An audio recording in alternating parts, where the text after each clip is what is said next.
All right, guys, we're gonna take on this MiG 15, which has been pretty comical actually. So I tried this the other night. We actually discussed the MiG 17 on stream, and I did some of the lower, I guess, capability airplanes out there. I want to say the MiG 27 was one of those examples. The F5, things like that. And the Eagle outperformed it. But I've learned a couple things along the way in DCS in particular as it is a game. My understanding is that the AI uses the same flight model with some slightly different coefficients. So it's interesting. I don't think it uses the actual flight models of the aircraft. So it's just one size fits all. For some reason, the MiG 15 BIS is an absolute beast. It's like a UFO. It's pulling 10 Gs. It has more energy than it ever needs, and that was a bit of a surprise my first merge with it. I kind of I just watched it doing what it was doing. I'm thinking, what is going on here? I thought maybe I was just really screwing up my BFM really badly. But no, I looked into it. There's other videos out there talking about it, which is pretty funny. But I'm going to try to beat it right here. Let's see what we can do. I've been messing around with this a little bit. I have been able to beat it a couple times, but you really have to be careful with what you're doing. So fly. We'll go ahead. We're just going to actually keep all kinds of energy here. The other thing is it will go for the moon, so we're not going to be able to over rotate. We're going to have to come up with it a little bit. We're just going to leave all kinds of energy here. We're just going to turn a bit of a lazy turn with this guy. And there he goes. All right, so he's just headed uphill. The other thing is he's really hard to keep track of.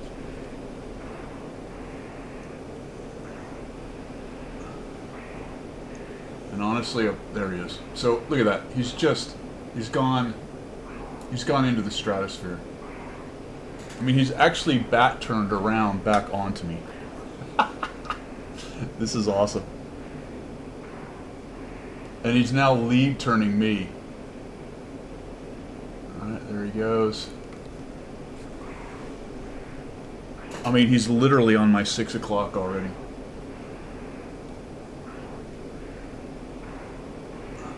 There he is. So we'll just have to try to outrate fight this guy. Just there he is. Alright, just gonna come in and maybe try to take a shot. Yeah. Alright, we're gonna let him overshoot maybe.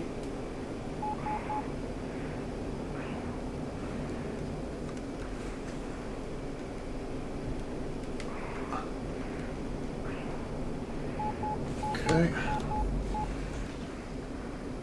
There we go. He's going for the dirt.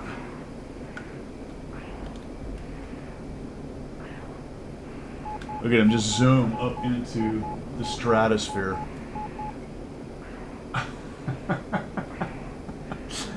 Oh, that's absolutely amazing, man.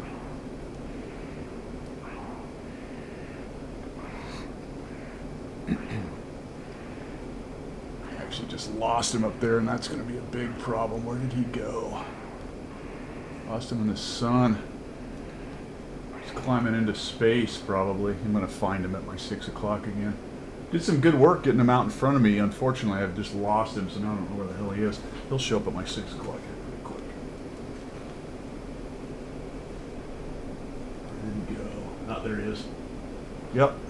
You'll generally gather the bogey at your 6 o'clock when you lose sight, and the longer you lose sight, the closer to your 6 o'clock he will be. Okay, let's try to tighten this up just a bit here. Don't want him to get too good of a gunshot on us here. Alright, it's not bad. The radar lock seems to take a while as well. Okay, I don't want to pull off too much energy. You really have to just kind of fight a weird super energy fight with this guy. There he goes, turning back around that way.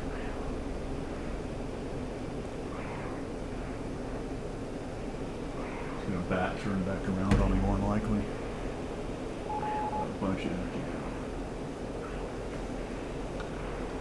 It's hard to whoop him down on energy, he just has so much. And now we've got 500, so let's see what kind of effort we can get here. Come up with him a bit. Oh, he's a little bit late. Really had an opportunity right there. There he goes. Oh, he just back turned downhill. Ah, the energy on that thing. Look at him, he's just going straight up. That is hilarious. Oh, rotate, come down with him.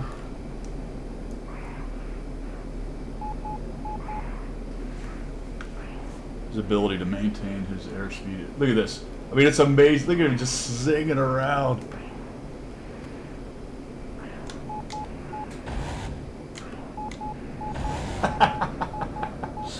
Oh. And now I am completely out of energy, so watch him. He's just going to use... He's got a thrust to weight ratio of like 9 to 1.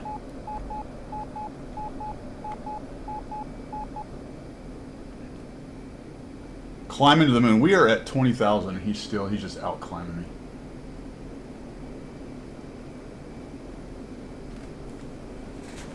It disappears up into that blue haze. Blue sky around the sun. Completely lost. Is that? No, that's not him. Lost him again, so I'll find him again at 6 o'clock. Try to get our energy back. Oh, there he is.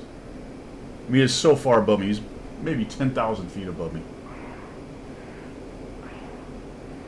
It's absolutely up in the blue sky.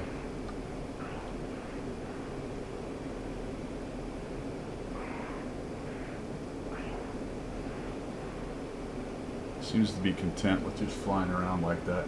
The AI will just kind of continue to do what it's doing until you force it not to. And I've lost it. There he is. Good. We're gaining some airspeed here. It's hard to see, but I've just got sight of him. We're gonna try to climb up to him at 420. We can't climb too hard, but he is built. Look at him just building angle, so we're gonna over rotate a little bit. He's actually coming downhill a little bit for me.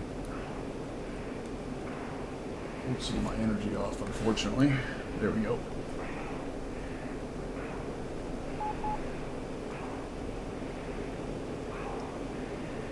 Okay. Might be able to make another stab at him here. Right, let's do that. See if we can force him to something bad.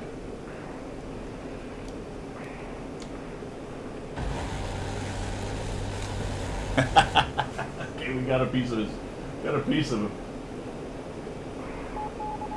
Oh, let me go. Oh, there he is. Okay. Well, he's still performing though. He's on my 6. That was a really poor decision on my part. My follow-on BFM from that shot was bad. Alright, there we go. So he might be headed downhill. Might have got him. Oh, I'm bingo fuel. Oh, I got him. Okay, there you go. I beat the UFO. That's great, man. That thing is that's pretty funny, actually. The way the MiG 15 flies, there's just no way it should be able to do the things that it does. But I think it's a limitation of the model they use for the AI. They trying to make it easy. It's interesting to me that, at least from what I can gather from what I'm reading, and some of it's 4-year-old stuff, so I'm still trying to pull it all together with DCS because I'm really just kind of getting into it a little deeper, other than some surface stuff. Is, I believe, it's using a generalized flight model for the AI.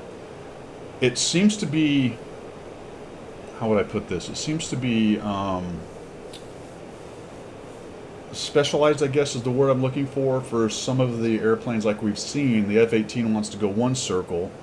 The F-16 wanted to go 2 circle. And I don't know if that's because it understands the relative capabilities of that single model, or if there's some kind of spice put into each one of the, or some of the airframes.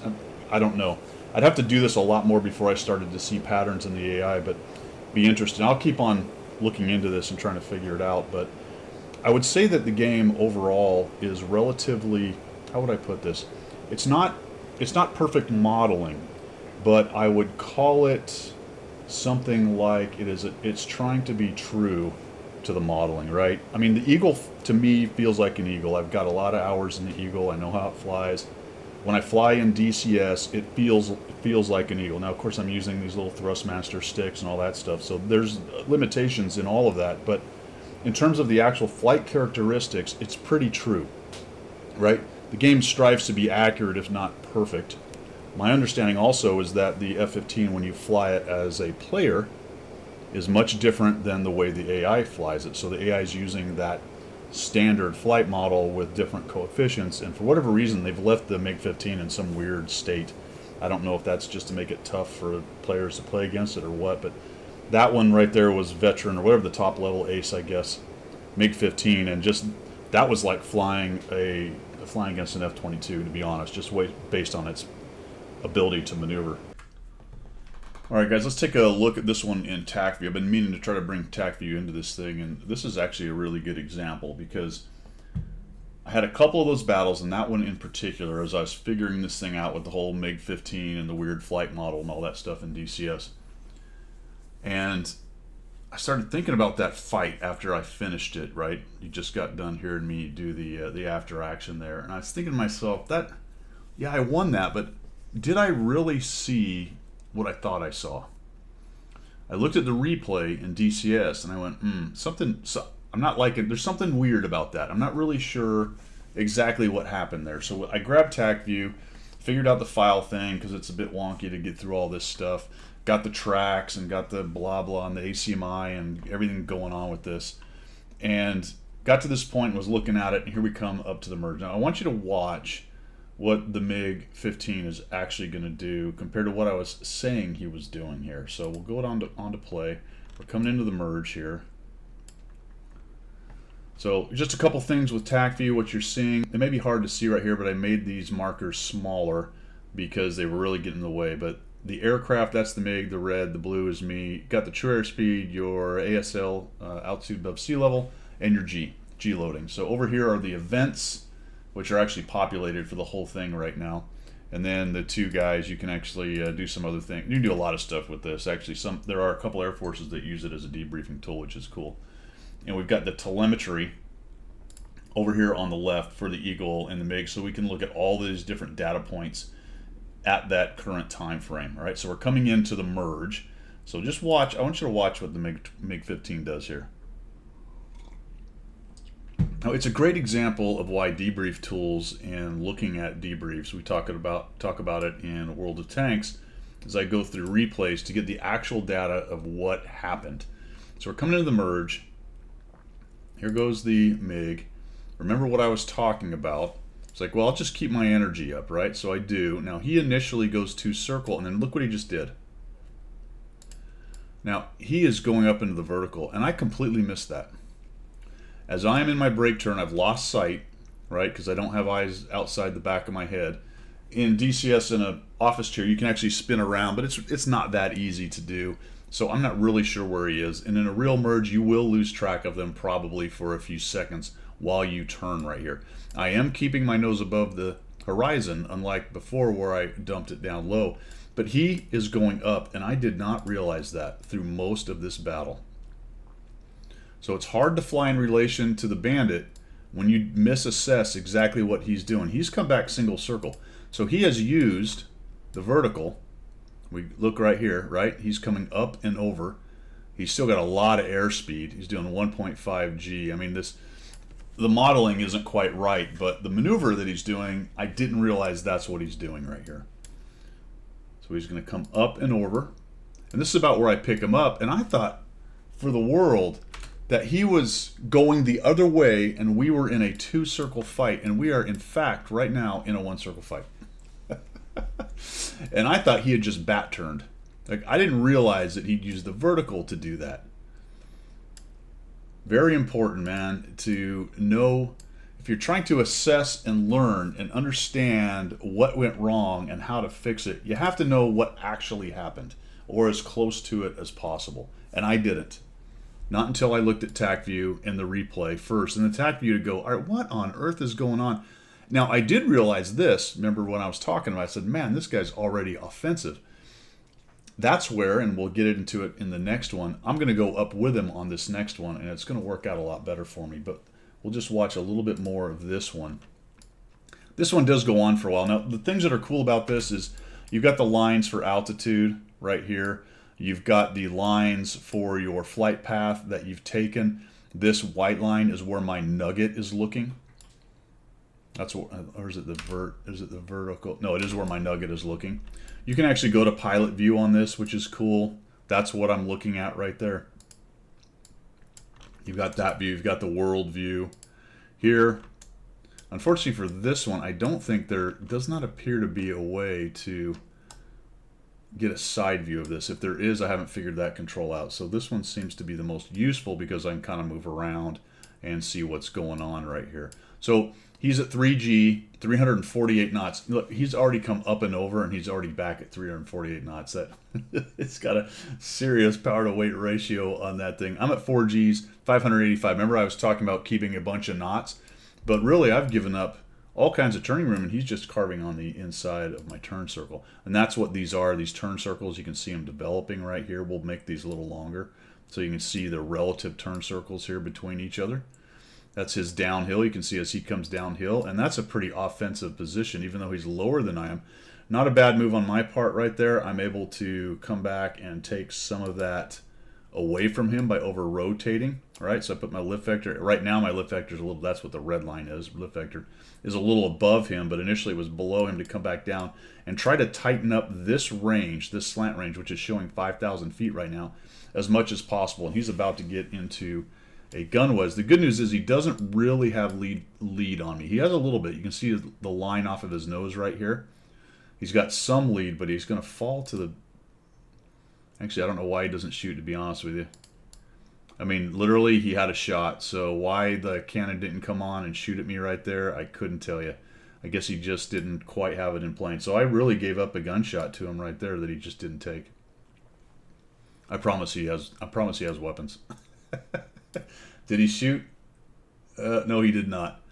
This is where I reversed, because you know what? I'm in a guns wedge. Now, this is what I talked about last video, that the AI is not terribly clever in understanding when guns are in effect. I probably might have been able to keep carving around, but I think based on his capabilities, he'd have kept coming at me. So I just start to jink out in front of him and trying to get him out of sequence. So he goes that way. I think this is the barrel roll action right here for me. Yep, so we're going to barrel roll around, attempting to fly a shorter distance than him and spit him out in front, although I did give up a bunch of altitude. Both still coming back left. I believe I lose track of them in here somewhere. I'm at 4Gs, 300, 400 knots. He is at 3Gs. He is at 20,000 feet in a MiG-15 holding 3Gs with 315 knots. I mean, that thing is absolutely performing like a boss right there. I'm not looking anywhere near him. Like, where is this guy? I don't know. I think I pick him up here in the near future. So he's not really flying in relation to me either. Look at our circles are completely offset now, which is very strange. Honestly, what he needs to be doing at this point is over-rotating, carving, and just carving and using all of this vertical to come back around and threaten me right here. He'll just keep coming back around. 2Gs. Now, I haven't seen the 10G pulls that some of the guys talk about that these things can do, so I don't know if maybe it's been adjusted in the recent past. Some of the videos I've watched are fairly old, but it is absolutely flying a seriously souped up MiG-15. That's when I picked him back up. We'll come up, threaten him a little bit. So I am now going outside of his turn circle here, which now I've got angles, and now I'm building a little bit of an advantage here. 4.6 Gs at 571, a little bit fast. He's at 301 doing 2.8 Gs. You can see that his turn circle is nice and small. That's really interesting right there. That's a great picture for a very small turn radius turn circle based on G and relatively lower airspeed, and me at 583 with a really big turn circle. So letting my airspeed get away from me, I believe I mentioned that in the video. I'm like, oh geez, here we go. Now I'm laying that G on, coming back around.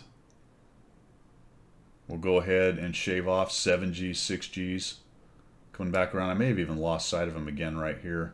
He's just circling in his tight little circle. They're not really fighting in relation to me. And we'll come back uphill. As we find him again, you can see me climbing back up. Come in here, look for a shot. Okay, boom. Remember that we missed that one. We'll overshoot. He's actually going to reverse into me, which is not a bad idea right there. 5 Gs at 480. He's much slower. He's got a smaller turn circle. I'm able to get my nose around just in time, and we're going to meet. That was that high aspect merge. And I'm just going to continue around one circle with him. He's got to roll out. He rolls out a bit right there to gain some energy. 350, 3.9 Gs back around. I'm going to have to come back up again. Try another gunshot here. We miss him. Remember that one went right behind him. Another shot right behind him. But starting to turn that into an offensive position. Although my airspeed's very low. 170 to his 300. So you can see him now walking away from me. He's able to take some of that vertical that I can't use now because I don't have the airspeed to get up there. I've got to dump my nose again. Trying to get to the Magic Mig. Back downhill. Much lower. Again, his best move is to over-rotate and take that away from me. Use the exclusive turning room in the vertical and close that in. But for whatever reason, this AI just loves to take this aircraft because it has so much energy capability and just fly high. At the moment, it's probably thinking, well, this guy can't ever get to me. We're way down here, getting some of our airspeed back to 470. I might have even lost him again in here. It was difficult keeping track of him up high. Pretty quickly, I'm going to find the guy. Notice that my nugget's not really... There we go. I'm probably seeing him now. That forward move for the white is me checking the HUD and making sure everything's copacetic in terms of energy. That was crazy. Let's not do that again. All right. Uphill. Here we go. He's at 2 Gs, 270. I've got plenty of energy this time, and I finally put myself in a pretty good position energy-wise against the MiG, but he's just sort of carving away from me. Gonna go outside of his turn circle here. Notice our turn circle is much bigger than his. He's just content to zing around at 320 knots and 3 Gs permanently. Here we go. Finally aligning turn circles and getting in an offensive position right here. We'll come up, take this final gunshot. He rolls out trying to get away. Zing, and we finally get a kill. So I think the game plan from the AI is just to stay at altitude with a nice tight circle and force me to get in there.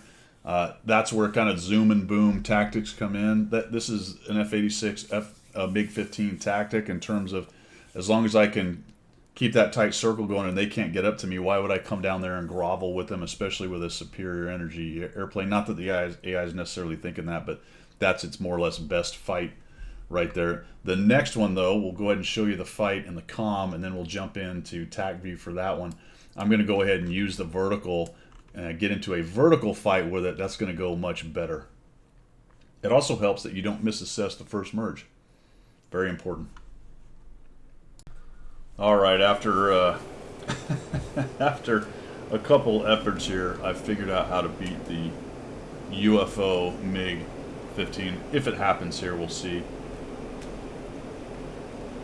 See if he does the same things he did last time here. We're just going to go up here with him. We got a nice smash. Take it into the vertical. There he goes. Add as much energy as we can here. Pick him up right there.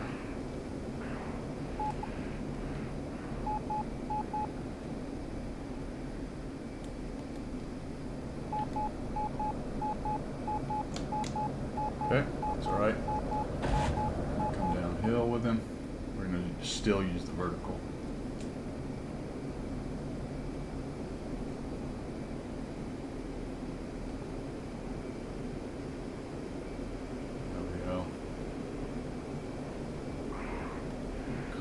To him again.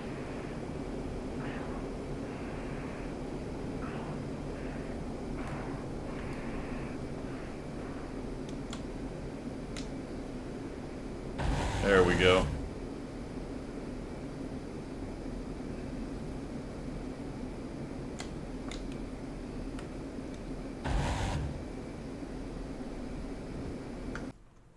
All right, for the second one, we'll get started here.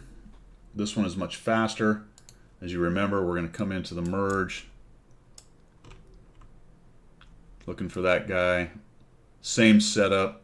We're going to get a bunch of speed. And I'm going to take this one into the vertical.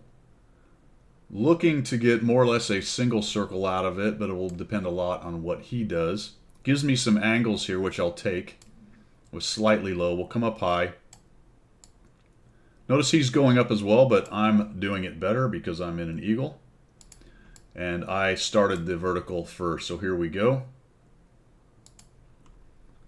Coming back around, he's attempting to do the same. I get up over the top with 327. He's 279 knots coming uphill. I don't know if I get a shot here or not. I don't think so. Okay. Oh, I do take a shot, but remember that was well behind him. We're going to have to dump our nose now. Head back downhill, and that's pretty significant vertical development right there.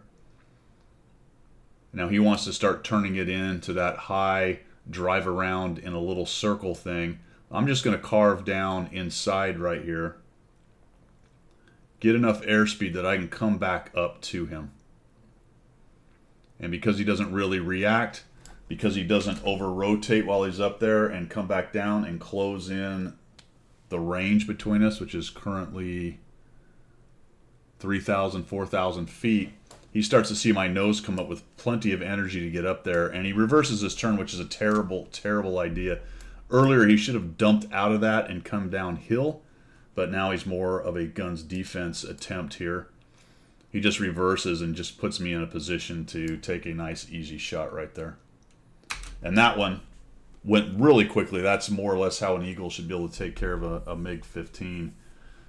And, you know, it's interesting because you can really go down a lot of incorrect rabbit holes when you make the assumptions in dynamic environments like this. I thought I had it all figured out. Initially, I thought I'd just beat him by turning, and whatever he did, it wouldn't matter. It did matter because the flight model's a little bit wonky, and he's got a lot more power than he needs. So, okay, that's a tougher adversary. He's flying a game plan that's a little bit weird, and it took me a long time to sort of sort that one out. And then even when I thought I had sorted it out, I hadn't, because what I was assessing he was doing was not exactly what he was doing. Once I figured out exactly what he was doing, and the capabilities of this Magic Mig-15, then the answer became pretty clear pretty quickly at that point. But getting there took a lot longer than I would have thought. A lot longer than I would have thought. One of the limitations, this is the excuse time, but it's a true thing.